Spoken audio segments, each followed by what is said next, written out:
When the AFT first formed, there was a massive amount of organizing, and teachers saw the power of joining the AFT. But of course, then came the inevitable backlash. The union movement has given women the opportunity for power, and that frightens a lot of people. This challenges the power of the superintendent to control his school teachers. The Yellow Dog contract was a contract that a teacher had to sign that said they would never join a union. It simply was a union-busting tool. You really shouldn't be forced to sign away your freedom to protest, your freedom to organize, to assemble. I think nationally it became recognized that they had just gone a step too far. Resistance from politicians, school boards, and administrators really took its toll on AFT membership. Locals would spring up all across the country, but they would often flame out just as quickly. By 1925, AFT was down to just 28 locals with 3,000 members. Yellow Dog contracts became illegal for private employees in the 1930s, but continued on for public employees till the 1960s. A new social phenomenon has appeared on the American scene. In city after city, American educators, organizing into unions, have taken to the picket lines. In 1946, St. Paul teachers were fed up. They had put up with years of austerity. They were among the lowest paid teachers in the country.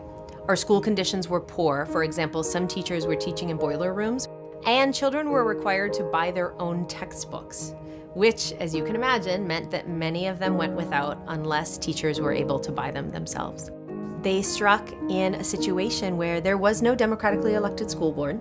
There was massive community support.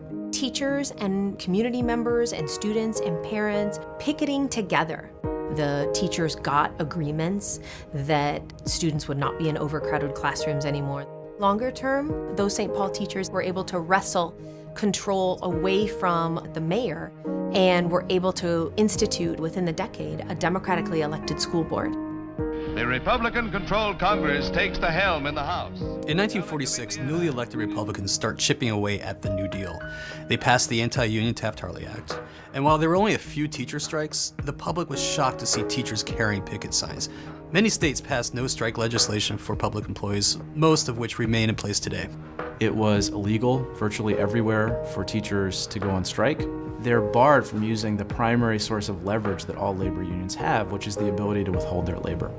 Teachers are not going to give up their fight for professional dignity. Drawing on the civil rights movement, Shanker and other teacher union leaders said, there are some laws that are unjust and should be disobeyed.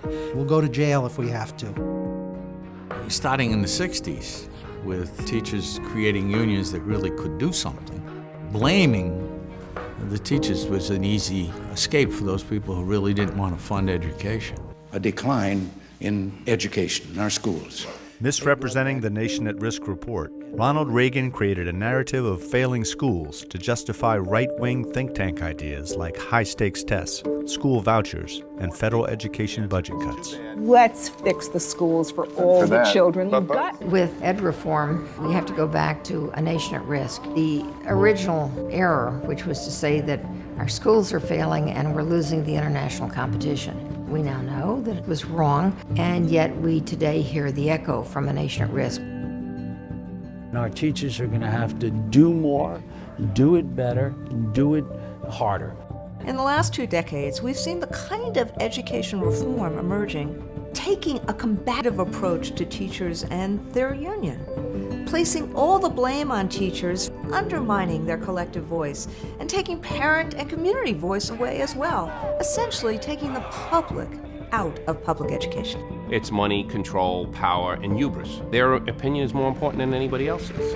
I am Michelle Rhee, and no, I have never run a school district before. Michelle Rhee was presented almost before she'd done anything at all as a great hero, and there she was with a broom ready to sweep out all the bad people. The firing of teachers who had glowing recommendations. There is nothing right about this situation.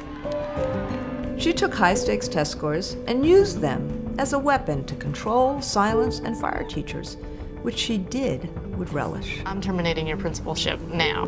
Rhee's rhetoric attracted money from anti-union organizations like the Walton Family Foundation, which bankrolled her initiatives. One kid is supposed to be swept out, then you can get swept out too. Ultimately, the community pushed Rhee out, but her reforms have doubled the achievement gap in D.C. and have so demoralized teachers that a fifth of them leave the district every year. Michelle Rhee also popularized anti-union scapegoating that was the thrust of the movie Waiting for Superman. When they came to see me about being interviewed for the movie, they said it was all about collaboration to improve education. Teachers' unions are, generally speaking, a menace. Little did I know, I was going to be cast as the villain. I mean, just the music. While they showed the AFT convention sound like the gates of hell just opened up. We have often been called a special interest, and I will never apologize. Waiting for Superman was the biggest propaganda coup. It was built on this myth that children were yearning to break free of their terrible public schools. So why are our schools under attack? In Douglas County, Colorado, the Koch brothers spent over $1 million to elect anti-union school board members pushing privatization. For years, Douglas County School District were recognized as labor management partnerships that work. That all changed with the political turn of the school board in 2009. They wanted to turn it into a corporate model.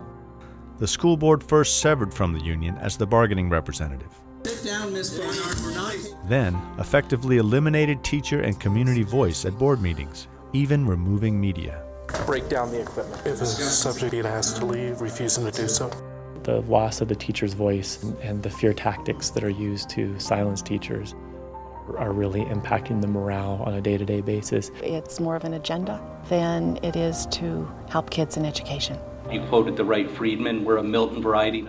I truly believe it's all about profit. If you can weaken the public school system, you bring in for-profit systems. Even in this overwhelmingly conservative county, parents and teachers are fighting back, recently electing 3 school board members that support public education.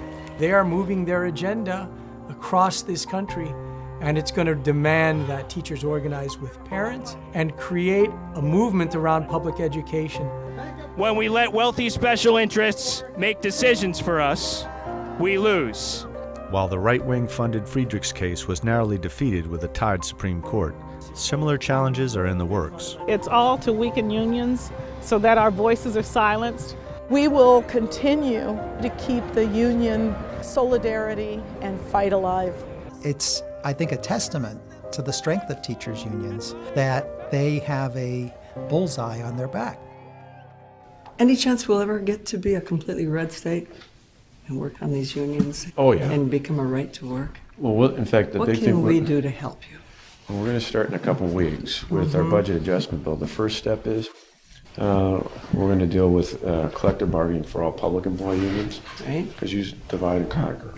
At the height of the recession, Scott Walker cynically used austerity and financial fear to strip away public employee rights for purely political purposes.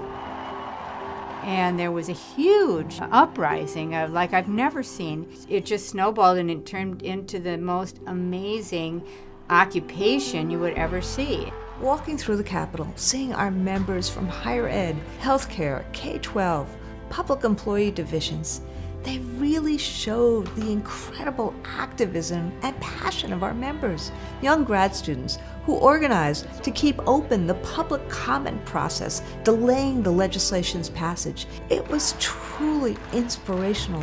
It seems like, it's the start of something real, something big. Students and workers fighting for one another. It's about taking workers and stripping them of their rights, because that's what big business wants. He has absolutely divided the state, and now families are fighting families. It's very sad. Every guy, every factory worker I talk to, he's not getting even a fraction of what our state and local government employees are getting. Scott Walker specifically made the argument that unionized public employees were the haves and everybody else was the have-nots. Now think about that for a second, right? Who are the real haves in this country? They're the 1%. It boggles the mind. It became just something that people wanted to be part of, standing up and fighting back. It was very frustrating to not be able to figure out a way to stop it. Other Republican governors in the Midwest followed Walker's lead and used austerity as a pretense to weaken public employee rights in Indiana, Michigan, and Ohio. Riding GOP majority muscle, the sweeping changes to collective bargaining swept through committee and onto the floor of the Senate in a matter of hours. When this legislation came out, it was such an attack at our profession, our teachers, and basically our communities also. We will not be silenced. We will not go away. We are fighting for our rights and fighting for our kids and our future.